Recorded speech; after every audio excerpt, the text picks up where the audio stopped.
अगर मौसम के लिहाज से देखें तो मानसून सीजन जो है वो अभी हिमाचल में चल रहा है। हिमाचल में क्या, पूरे देश में चल रहा है। और अगर हिमाचल की बात करें तो यहाँ पर मौजूदा हालात में पॉलिटिकल सीजन चला हुआ है और पॉलिटिकल सीजन का नाम है मंथन सीजन। मंथन चला हुआ है कांग्रेस में भी, भाजपा में भी। कांग्रेस में मंथन की वजह यह है कि हम लोकसभा की 4 सीटें क्यों हारे, और भाजपा में ये मंथन चल रहा हुआ है कि हम जो 6 कांग्रेस के लिए, 3 आज़ाद विधायक लिए, उसकी वजह से हमारे मौसम में क्या गड़बड़ी हुई कि अब कार्यकर्ता पूरी तरह से बरस रहे हैं और फिर भी सियासत में सूखा जो है वो नजर आ रहा है। अभिवादन स्वीकार करें, मैं उदय पठानिया। बीते कल शिमला लोकसभा क्षेत्र और कांगड़ा लोकसभा क्षेत्र, इन दोनों में हुई हार के बाबत चर्चा हुई। और कांग्रेस का एक रिवाज है कि यहाँ पर ये नहीं कहा जाता कि संगठन से सरकार है, सरकार से संगठन नहीं। यहाँ पर जब सत्ता होती है या सत्ता के बाहर भी जब कांग्रेस होती है तो संगठन का राज कम, और जो सरकार में होते हैं या कभी सरकार में रहे होते हैं उनका ही दौर चला रहता है। शिमला में हुई बैठक के दौरान ये बताया गया कि कांगड़ा में संगठन कमजोर था और उसी वजह से कांग्रेस की हार हुई।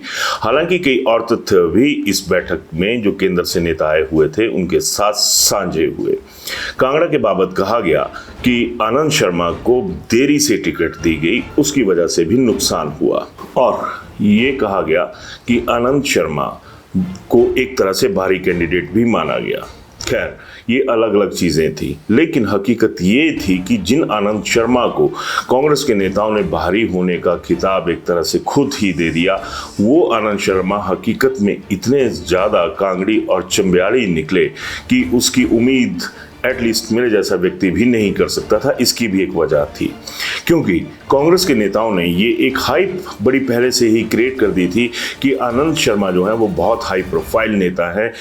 यहाँ तक कहा गया कि उन्हें तो फूलों से भी एलर्जी है, वो वाइट कॉलर लीडर है। लेकिन जब आनंद शर्मा के साथ मेरी मुलाकात हुई थी तो वो कांगड़ा और चंबा के जो कांग्रेस के नेता हैं उनसे ज्यादा कांगड़ी और चंबियाली लोकल भाषा में नजर आए। इसमें कोई दो राय नहीं है कि जिस तरह से आनंद शर्मा का विजन रहा है, जिस तरह से उनकी कार्यशैली और पुराना पॉलिटिकल बायोडाटा रहा है, उसका मुकाबला एटलीस्ट हिमाचल की सियासत से राष्ट्रीय स्तर पर करता हुआ कोई नजर नहीं आता। लेकिन बावजूद इसके हार जो है वो आनंद शर्मा के गले में पड़ गई। आनंद शर्मा बिल्कुल जनता के साथ वैसे ही घुलते मिलते हुए नजर आए जिस तरह से कोई अन्य नेता, चाहे वो कांगड़ा का होता या चंबा का होता, वो भी उनसे उसी तरह से घुलता मिलता जिस तरह से आनंद शर्मा उनके साथ मेल जोल बढ़ाते हुए नजर आए। लेकिन हकीकत ये भी है कि जिस तरह से मैंने पहले जिक्र किया कि सरकार ही संगठन होती है और संगठन ही सरकार होती है जब कांग्रेस का कार्यकाल सत्ता में होता है। तो हुआ क्या, दरअसल खबरें तब ये भी आई कि जो कांग्रेस के विधायक थे कांगड़ा चंबा के, उन्होंने उस तरह से काम नहीं किया जिस तरह से उनके काम करने की जरूरत थी। यानी ये कहा जाए कि राहुल गांधी के सपने को, केंद्र में सत्तारूढ़ होने के सपने को तबाह करने में हिमाचल के कांग्रेसियों ने खुद कोई कसर नहीं छोड़ी, तो ये भी गलत नहीं होगा। आनंद शर्मा की काबिलियत पर खुद सवाल जो थे वो एक तरह से ऑफ द रिकॉर्ड कांग्रेस के नेताओं ने ही उठाए थे। हिमाचल में कांग्रेस की सरकार होने की वजह से जो कांगड़ा और चंबा के नेता थे वो एक तरह से उन उपचुनावों पर फोकस करते हुए नजर आए जो कि हिमाचल सरकार की सत्ता में बने रहने की जरूरत थे, उनमें चुनावों को जीतना बहुत जरूरी था। लिहाजा इन लोगों का जो फोकस था वो आनंद शर्मा कहिए या फिर कांगड़ा लोकसभा सीट कहिए, इन पर कम, और जो उपचुनाव थे उनके ऊपर ज्यादा फोकस रहा। लिहाजा आनंद शर्मा हार गए और जो सरगना कहा गया था सुधीर शर्मा को, उस सरगना को हराने में भी कांगड़ा के नेता जो थे वो नाकामयाब साबित हुए। बैजनाथ वाले पंडित जी जीत गए और शिमला जी वाले पंडित कांगड़ा में हार गए। हालांकि एक तथ्य बहुत सही दिया गया इस बैठक में कि जो कांग्रेस ने अपने घोषणा पत्र में जातिगत मतगणना का जिक्र किया था वो कहीं ना कहीं घाटे का सौदा बन गया, और जो स्वर्ण जातियां थीं वो किसी हद तक कांग्रेस के खाते से वोट देने में परहेज बरत गई। खैर, अब बात करते हैं शिमला की। शिमला में ये कहा गया कि यहाँ पर अति उत्साह मारा गया। अब सवाल उठता है कि अति उत्साह की जो बात कही गई वो अति उत्साह पैदा क्यों हुआ। और उसके बावजूद हार क्यों हुई अगर इतना ही अति उत्साह था तो? क्योंकि शिमला संसदीय क्षेत्र में कैबिनेट रैंक के जो लोग हैं वो भी कम नहीं है, कैबिनेट रैंक के जो पदाधिकारी हैं वो भी कम नहीं है, कैबिनेट रैंक के मंत्रियों की झड़ी तो यहाँ पर लगी हुई है और इसकी वजह से पूरे प्रदेश में बवाल भी चलता रहता है। बावजूद इसके अगर कांग्रेस यहाँ पर वजूद ना बना पाई और उसके बावजूद ये कहा गया कि हम लोग अति उत्साह का शिकार हो गए, फिर सवाल उठता है कि अति उत्साह क्रिएट किसने किया? अति उत्साह का जो एक तरह से निर्माता थे वो कौन नेता थे? और अगर मान लीजिए यही हकीकत है कि अति उत्साह में ये जो हार है वो कांग्रेस के गले में पड़ी, तो फिर सवाल ये भी उठता है कि इस अति उत्साह को उत्साह की श्रेणी में लाने में क्या अब जो हिमाचल सरकार है वो कोई फेरबदल करेगी, कोई कदम उठाएगी?